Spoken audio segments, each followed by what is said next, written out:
अमन राज। और मेरा ये यूट्यूब चैनल है और ये यहाँ पे मैं सिर्फ यूपीएससी के कंटेंट को पढ़ाऊँगा, यूपीएससी के सिलेबस को पढ़ाऊँगा, जिसमें आपके हिस्ट्री होंगे, पोल साइंस होंगे, जियोग्राफी होंगे, इकोनॉमिक्स होंगे और करेंट अफेयर भी होंगे। तो करेंट अफेयर में 2023 से 2025 के जितने भी करेंट अफेयर हैं उसको मैं कवर करूँगा। जो इम्पोर्टेंट करेंट अफेयर होंगे, जो यूपीएससी पर्सपेक्टिव से इम्पोर्टेंट होंगे, उनको मैं कवर करूँगा। तो मैं शुरू करने जा रहा हूँ हिस्ट्री से। एक शॉर्ट इंट्रोडक्शन दूंगा। मैं जितने भी सब्जेक्ट का नाम आपके सामने लिया हूँ, सबका पहले मैं शॉर्ट इंट्रोडक्शन दूंगा। उसके बाद मैं सारे सब्जेक्ट को डिटेल में पढ़ाऊँगा, एक एक टॉपिक को टच करूँगा, बेसिक को टच करूँगा, ये मेरा गारंटी है। तो हिस्ट्री क्या होता है? हिस्ट्री में आप अपने अतीत को पढ़ते हैं, आप अपने सभ्यता को पढ़ते हैं कि आपकी सभ्यता क्या थी, आपका अतीत आपकी सभ्यता से, आपकी कल्चर से कैसे लिंक है। तो हिस्ट्री में हम क्या पढ़ते हैं? व्हेन, हाउ, व्हाई, ये सब पढ़ते हैं। जैसे देखिए, when, how, why, who, what, इन सभी सेंटेंस को मिलके हिस्ट्री बना है। और हिस्ट्री में अगर हम देखा जाए तो डिफरेंट हिस्टोरियन के डिफरेंट तर्क है कि हिस्ट्री का शुरुआत कहाँ से हुआ। तो सबसे पहले आदि मानव आए थे, जिन्होंने गुफा में रहना शुरू किया, जानवरों के खाल पहनना शुरू किया, जानवरों के शिकार करके अपना अस्तित्व को बनाए रखा। फिर उन्होंने चक्के का, पहिए का आविष्कार किया, औजारों का आविष्कार किया, आग की खोज हुई और एक नई सभ्यता की शुरुआत हुई आदि मानव के द्वारा। तो अगर आप हेमचंद्र रायचौधरी का किताब पढ़ोगे तो हिस्ट्री का शुरुआत कलयुग से है। अर्जुन का प्रपुत्र था परीक्षित। परीक्षित और कलयुग में सवाल जवाब हुए और वहाँ से एंशिएंट हिस्ट्री के शुरुआत हुए। हिस्ट्री मूलतः 3 पार्ट में डिवाइड है: ancient, medieval, modern. Ancient history की अगर हम बात करें तो वो एनसीईआरटी में भी शुरू कहाँ से? इंडस वैली सिविलाइजेशन से। तो मैं जितना भी बोलूँगा आपको एक शॉर्ट इंट्रोडक्शन पहले दे दूँगा, मैं बाद में एक डिटेल विवरण सभी टॉपिक पे दूँगा। तो इंडस वैली सिविलाइजेशन के बारे में अगर देखा जाए तो इसका नाम हड़प्पा सिविलाइजेशन भी था, सभ्यता भी था, और इसको सिंधु घाटी सभ्यता भी कहते थे क्योंकि यह इंडस वैली के किनारे सिचुएटेड था। इंडस वैली सिविलाइजेशन अपने टाइम का एक मॉडर्न अर्बनाइजेशन सिविलाइजेशन था। ठीक है, वो एक सबसे आधुनिक सभ्यता था अपने समय का। उस समय इंडस वैली सिविलाइजेशन से लोग दूसरे सभ्यता के व्यापार करते थे, जिसका उल्लेख मेसोपोटामिया के भी सभ्यता में मिलता है। तो इंडस वैली सिविलाइजेशन भी 3 पार्ट में डिवाइड है। ठीक है, जो आखिरी सभ्यता था इंडस वैली सिविलाइजेशन का, उसमें लोगों ने अपने कलाकृतियों को बढ़ाना शुरू किया। और एक बात आपको कंफर्म करना चाहता हूँ कि इंडस वैली सिविलाइजेशन में कोई राजा नहीं था। ये सभ्यता व्यापार के दृष्टिकोण से काफ़ी समृद्ध था। ठीक है, मतलब no king in the Indus valley civilisation mentioned in the Indus valley civilisation. Indus valley civilisation जब आखिरी चरम सीमा पे था तो उस टाइम भारत में आर्यों का आगमन शुरू हो गया था। आर्यों के बारे में विभिन्न इतिहासकारों के विभिन्न मत हैं और मत के साथ इनका मतभेद भी है। किन्हीं का कहना है कि आर्यन सेंट्रल एशिया से आए थे, किन्हीं का कहना है कि आर्यन पोलर रीजन से आए थे, किन्हीं का कहना है कि आर्यन बाल्टिक सी होते हुए आए थे, किन्हीं का कहना है कि आर्यन भारतीय ही थे। मतभेद है, मत है, तो हम इतिहास को नकार नहीं सकते हैं जब तक हम इसके आखिरी निष्कर्ष पे नहीं पहुंचेंगे। ठीक है, आर्यन सिविलाइजेशन क्या था कि ये अपने आप के साम्राज्य का विस्तार करना शुरू किया। ये उस समय के जो इंडस वैली सिविलाइजेशन के लोग थे, उस समय के जो किंगडम पनप रहे थे, उनसे इनका युद्ध हुआ और इन्होंने अपना राज्य का विस्तार करना शुरू किया।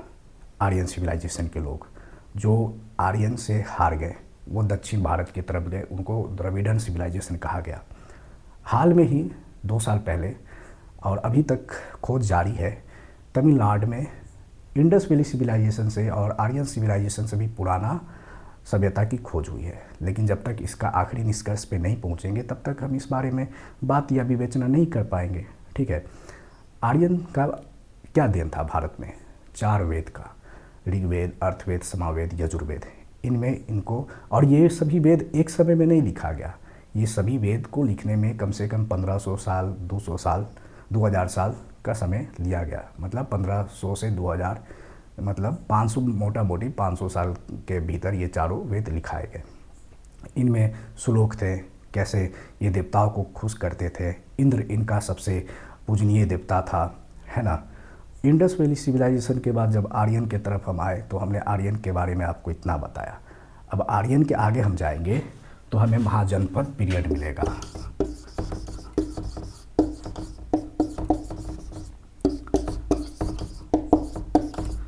महाजनपद पीरियड क्या था कि उस टाइम 16 महाजनपद थे।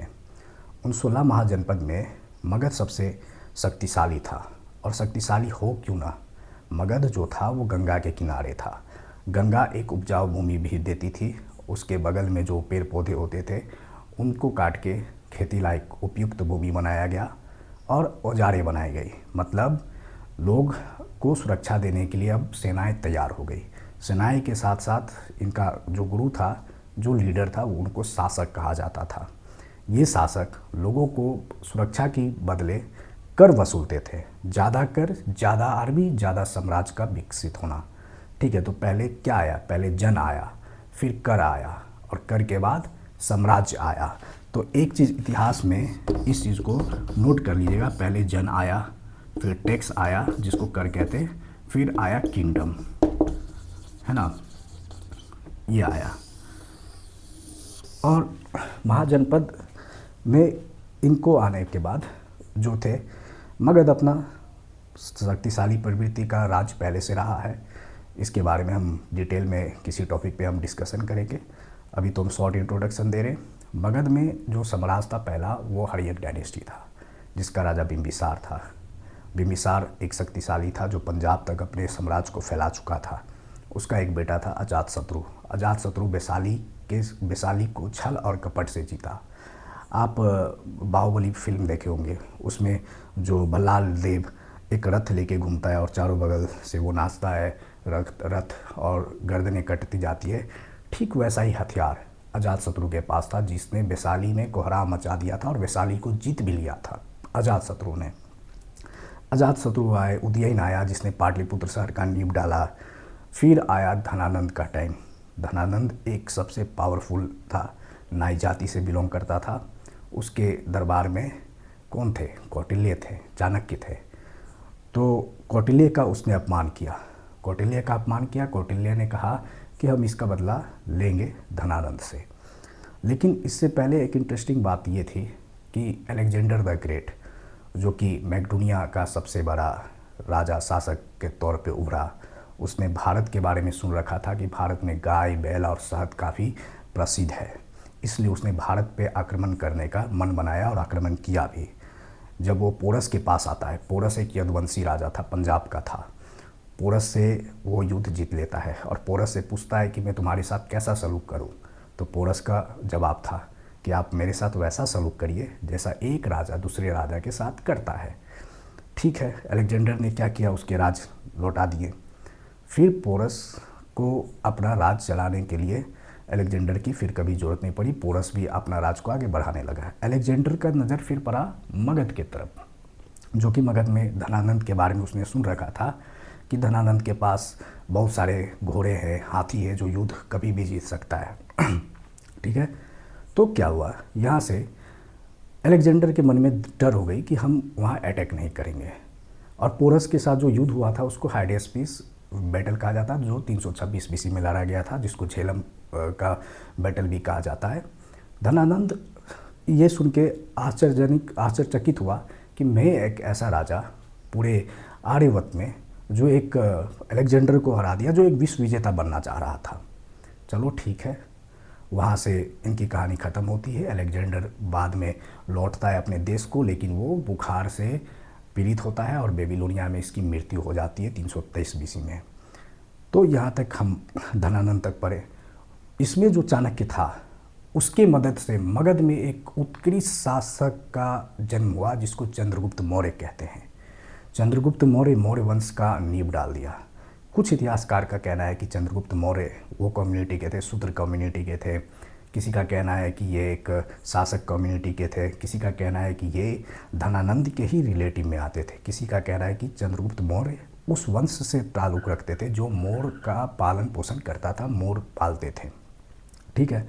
चंद्रगुप्त मौर्य के बाद आता है बिंदुसार, जिसने कहा जाता है कि बिंदुसार एक ऐसा राजा था भारत के इतिहास में जो फॉरेन रिलेशन को, डिप्लोमेटिक रिलेशन को बहुत अच्छे से निभाया। उसने सीरिया फिर ग्रीक के राजा से अपने कुछ उपहार मांगे, जैसे कि दास दे दिया जाए, शराब दे दिया जाए, खजूर दे दिया जाए, फिलोस्पर दे दिया जाए।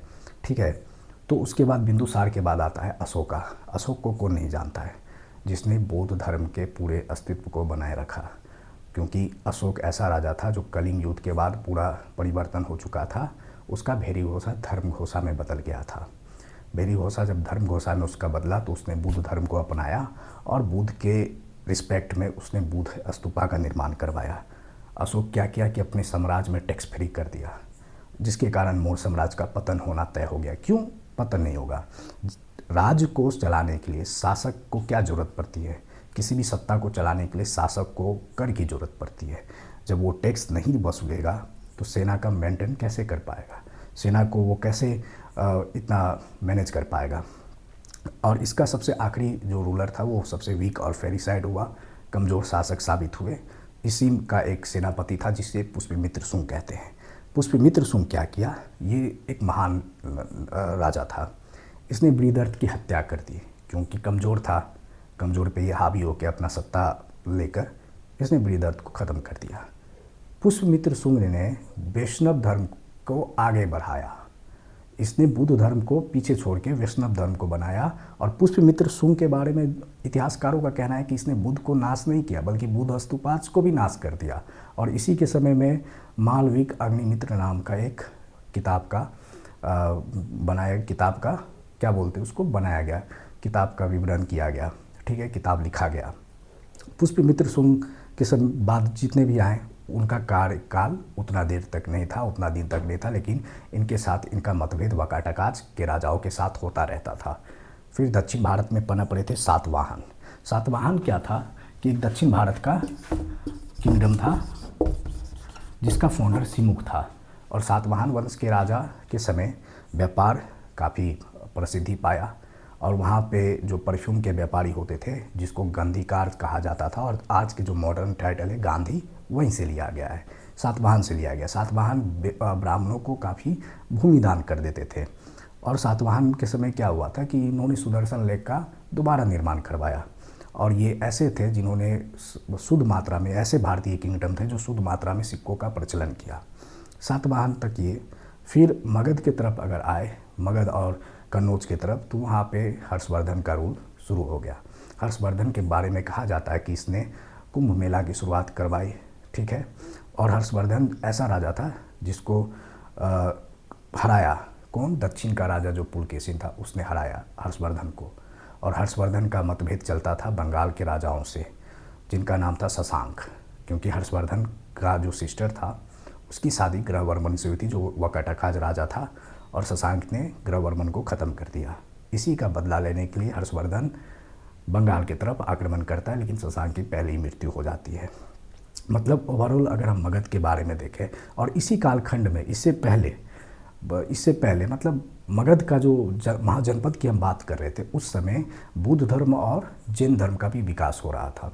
तो अगर हम इतना देख लिया जाए तो अभी तक जो हम आपसे बताए मगध के बारे में, तो मगध का काफ़ी फर्टाइल ज़मीन था जो उसको राज्य ग्रोथ करने में मदद किया। ठीक है। बड़े तरीके से राज्य का निर्माण हुआ, सेनाएं बड़े हुए। अब इसी में सातवाहन के बाद अगर हम बात करें तो भारत में पनप रहा था गुप्ता डायनेस्टी, भारत का स्वर्णिम युग का डायनेस्टी उस समय का। क्यों इसको कहा जाता है, और उस समय भारत को सोने की चिड़िया कहा जाता है? इसका फाउंडर था श्रीगुप्त। श्रीगुप्त ने इसकी नींव डाली थी। और इसमें जो समुद्रगुप्त थे उसे भारत का नेपोलियन कहते हैं। समुद्रगुप्त को भारत का नेपोलियन कहा जाता है। गुप्त, नेपोलियन ऑफ इंडिया। इसको B.A. स्मिथ के द्वारा भारत का नेपोलियन कहा गया है। क्यों कहा गया ये भी देख लीजिए। समुद्रगुप्त ऐसा था जिसने अखंड भारत का निर्माण कर दिया था।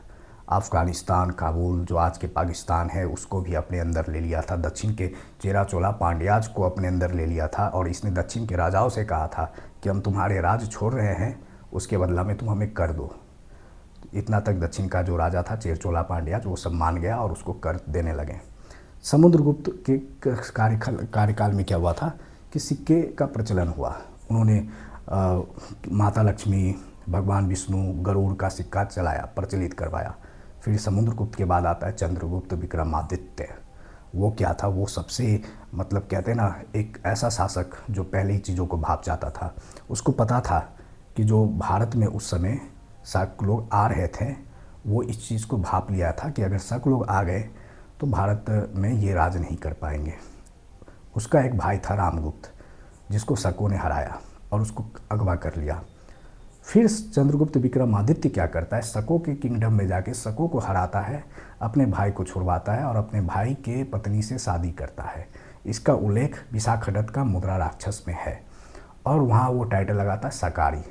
फिर आता है कुमारगुप्त, जिसने हूनों से लड़ाई किया। हून के बारे में अगर आप सोच रहे हो कि इसका शॉर्ट हिस्ट्री है तो आप गलत में हो। हून एक ऐसा साम्राज्य था जिसने सेंट्रल एशिया से लेके इंडिया तक को चौंका दिया था। उसमें दो हून होते थे, वाइट हून और ब्लैक हून। ये भैंसों की सवारी करते थे हून आज। तो इतना तक है।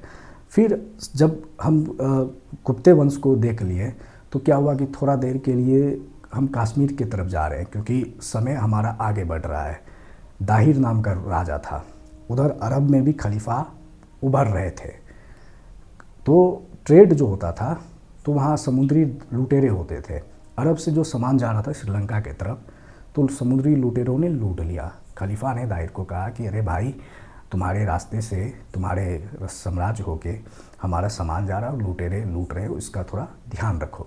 दाहिर ने कहा ये तुम्हारा प्रॉब्लम है, मेरा प्रॉब्लम नहीं है, तो इसमें तुम ही ध्यान रखो। फिर क्या था भाई, खलीफा ने अटैक कर दिया, कश्मीर को तहस नहस कर दिया। कश्मीर को इतना तहस नहस किया कि दाहिर की गर्दन काट के तलवार में लटका के कश्मीर के पहाड़ियों पे लटका दिया। फिर क्या हुआ था, उसी के बाद जो है भारत में तुर्कों का आगमन शुरू हुआ। मोहम्मद बिन कासिम आया, ये सब आया। हमारा जो मंदिर है सोमनाथ, उसका उस पर अटैक पे अटैक होने लगा, है ना। तो ये इतना होने लगा। फिर धीरे धीरे धीरे धीरे दिल्ली सल्तनत बढ़ते गया। दिल्ली सल्तनत में 5 किंगडम हुए और सभी ज़बरदस्त पे ज़बरदस्त। आपको हम बताएं, इसमें सबसे पहले था स्लेव डायनेस्टी, जो एक गुलाम वंश था। इतना गुलाम था कि इनके राजा जो थे उनको बाज़ार से ख़रीदा गया। मतलब पर्सिया में क्या होता था, एंशिएंट पर्सिया में स्लेव्स की बिक्री होती थी, मानव को ख़रीदा जाता था, नौकर बनाया जाता था उसे। तो जब इधर राजस्थान में भी क्या हुआ था कि पृथ्वीराज चौहान को युद्ध करना पड़ा 1191 में और 1192 में, जिसमें क्या हुआ उसकी 1191 में तो वो जीता, 1192 में वो हारा। लेकिन पृथ्वीराज चौहान को सबसे ज़्यादा बार अगर कोई हराया है तो वो आल्हा और उदल था, जो कि एक यदुवंशी शासक था, आल्हा और उदल। ठीक है। तो पृथ्वीराज चौहान को हराने के बाद उसका खुद जो था ससुर उसको कह सकते हैं, जिन्होंने साथ दिया था पृथ्वीराज चौहान को हराने में, जब वो जाता है पृथ्वीराज चौहान को हारने के बाद जयचंद को भी नहीं छोड़ता है। जो जयचंद का साथ दिया था, जिसका जयचंद ने साथ दिया था, उसको भी वो नहीं छोड़ता है। उसके बाद क्या होता है कि कालखंड आगे बढ़ते हैं। 5 जो किंगडम हुए उसमें कुतुबुद्दीन ऐबक, इल्तुतमिश, इन्होंने तो अपना राज को अच्छा से विस्तार किया ही। फिर इन्होंने सिक्के पर भी रोक लगाया। इसमें सबसे इंटरेस्टिंग राजा था अलाउद्दीन खिलजी, जो कि खिलजी डायनेस्टी का था। इसने भूमि को नापवाया, इसने खेती लायक उपयुक्त भूमि बनवाया, बाज़ार को मेंटेन किया। और अलाउद्दीन खिलजी के बारे में हम जानते हैं कि कंस्पायरेसी है या फिर क्या है, पद्मावत के संदर्भ में, इस बारे में मैं बात नहीं करना चाहूँगा।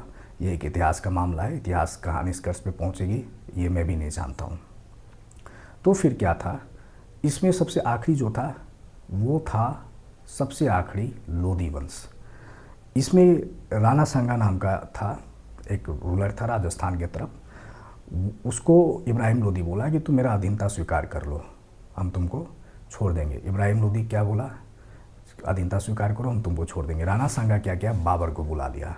अब देखो, बाबर को बुलाने के बाद बाबर को भी मन नहीं हुआ फिर कि हम हिंदुस्तान जाए, लेकिन उसने मन बना लिया बाद में कि हम हिंदुस्तान जाएंगे, राणा संगा का मदद करेंगे। वो तो आया था मदद करने के संदर्भ में, लेकिन हुआ उलट क्या, वो आया, इब्राहिम लोदी को हराया और भारत में राज करने लगा, जिसका नींव मुगल वंश का वही स्थापना किया था।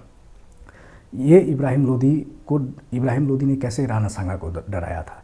उसको अपने महल में ले जाता है और कंधे पे हाथ रख के बोलता है कि ये जो दीवारें तुम देख रहे हो, इसमें मैंने कितने शासकों को दफनाया होगा, चुनवाया होगा, अगला नंबर तुम्हारा ना हो जाए।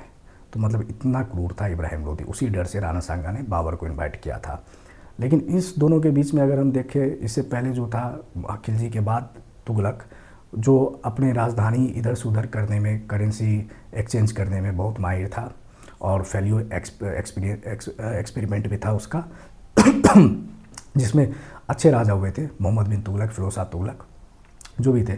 फिर मुग़ल आया इब्राहिम लोदी के ख़त्म के बाद, और मुग़ल ने कैसे कंसोलिडेट किया इंडियन टेरिटरी को, वैवाहिक संबंध स्थापित किए, दोस्ती का हाथ आगे बढ़ाया। फिर इन्होंने भारत की चित्रकला शैली को ही बदल दिया। फिर इसमें अकबर के हम पैसिफिक पॉलिसी को जानते हैं कि वो ऐसा राजा था जो सभी धर्मों को मानता था। औरंगज़ेब के क्रूर टाइम के बारे में हम देखेंगे कि औरंगज़ेब कैसे एक पारसी फेस्टिवल नवरोज पे भी उसने बैन लगा दिया था। और औरंगज़ेब भी एक ऐसा शासक था जिसने गाय काटने पे भी बैन लगाया था कुछ दिन के लिए। फिर मुग़ल, दिल्ली सल्तनत, ठीक है। मुग़ल के समय में क्या हुआ था, जहांगीर के टाइम में पुर्तगीज़ का आगमन होने लगा भारत में। और भारत में जब आगमन होने लगा पुर्तगीज़ का, तो पुर्तगीज़ व्यापार करने के उद्देश्य से आए थे। फिर धीरे धीरे अंग्रेज़ों का आना हुआ। फिर अंग्रेज़ ईस्ट इंडिया कंपनी बैठाया, अपना रूल रेगुलेशन लाया। रूल रेगुलेशन में इंडियन को काफ़ी हार्श किया गया, कंधे से कंधे मिलाकर चलने की बात कही गई लेकिन हुआ क्या, इसका परिणाम, अंग्रेज़ आए, क्रूरता भी किए, लेकिन इंडिया को एक ऐसा नेशन बना दिया जिसकी कल्पना नहीं की जा सकती थी। ऐसा लगता था कि वो राज करेंगे, लेकिन राज उनकी ख़त्म हो गई। फिर गांधी जी का आगमन हुआ। उसने कैसे साउथ अफ्रीका से एक नॉन वायलेंस टैक्टिक सीखा, बिहार आए, राजकुमार शुक्ला के बुलाने पे इंडिगो रिवॉल्यूशन में भाग लिए। इंडिगो रिवॉल्ट हुआ 1915 में। उसके बाद कैसे उन्होंने भारत के आज़ादी की लड़ाई को बदल दिया। हमारे सामने भगत सिंह, चंद्रशेखर आज़ाद, सुभाष चंद्र बोस, अशफाक उल्लाह खान, न जाने कितने क्रांतिकारी उस समय उस कालखंड में पैदा हुए और भारत के आधुनिक इतिहास को बदल के रख दिया। इन सब चीज़ों के बारे में मैं आपसे डिस्कस करूँगा। ये मेरा गारंटी, एक एक बेसिक चीज़ों को मैं डिस्कस करके आपके सामने रखूँगा। ये तो मेरा एक शॉर्ट इंट्रोडक्शन था। मतलब ओवरऑल अगर शॉर्ट इंट्रोडक्शन हम देखा जाए तो मैंने आपको इंडस के बारे में बताया, मोहनजोदड़ो यही, आर्यन के बारे में बताया, मगध के उत्कर्ष के बारे में बताया, महाजनपद के बारे में बताया। और हाँ, एक चीज़ मैंने छोड़ दिया, लेकिन इसको मैं क्लियर कर देता हूँ। जिस समय सातवाहन थे, गुप्ता वंश थे और हर्षवर्धन थे, उस समय भारत में नॉर्थ वेस्टर्न फ्रंटियर से शक का, कनवाज का, कुषाण का, पार्थियन का, इंडो ग्रीक, इंडो बैक्ट्रियन का आगमन शुरू हो गया था। और उन्होंने भारत के कल्चर के साथ खुद को जोड़ लिया। उनको युद्ध कला में एक उन्होंने अच्छा योगदान दिया, विस्तृत योगदान दिया। और दूसरा बात, उत्कृष्ट योगदान उन्होंने दिया। उनसे काफ़ी लोग सीखा भी, उनसे आने वाले शासक काफ़ी सीखे भी। जैसे कुषाण वंश का ले लीजिए, 298 AD का शुरुआत इन्होंने किया, कुषाण इरा इसको कहते हैं। फिर ये आर्ट एंड कल्चर में भी बहुत आगे थे। आर्ट एंड कल्चर में इन्होंने गांधारा शैली को बढ़ावा दिया, मथुरा शैली को बढ़ावा दिया। मतलब बुद्ध के मूर्ति को किस तरीक़ा से डिज़ाइन करना है, इन्होंने इस चीज़ के बारे में बताया। इन्होंने इस चीज़ को मॉडिफाई किया। मतलब हमने इन सभी चीज़ों के बारे में शॉर्ट इंट्रोडक्शन दे दिया। एक एक डिटेल, एक एक टॉपिक को टच करके पूरे बेसिक के साथ आपके सामने रखूँगा। इंडियन नेशनल मूवमेंट में मैंने थोड़ा ही बताया, लेकिन उस चीज़ों के बारे में मैं और बताऊंगा। और इंडियन नेशनल मूवमेंट के बाद अगर पोस्ट मॉडर्न की बात करें तो कैसे इंडिया एक नया राज्य बनने लगा, कैसे भाषा की लड़ाई पे लड़ाई हुआ, लड़ाई, भाषा के आधार पे राज्यों का विभाजन होने के लिए हिंसात्मक कदम उठाए गए। इंदिरा गांधी ने कैसे ईस्ट पाकिस्तान को तोड़ के बांग्लादेश बना दिया, कैसे एलपीजी पॉलिसी आया, और अभी तक का मैं आपको बताऊंगा। ठीक है, तो मेरा ये शॉर्ट इंट्रोडक्शन था। एक एक सब्जेक्ट के बारे में शॉर्ट इंट्रोडक्शन देके एक एक टॉपिक को पूरे डिटेल में जाके आपके सामने क्लियर करूंगा। तो ये मेरा बेसिक था। थैंक यू, धन्यवाद।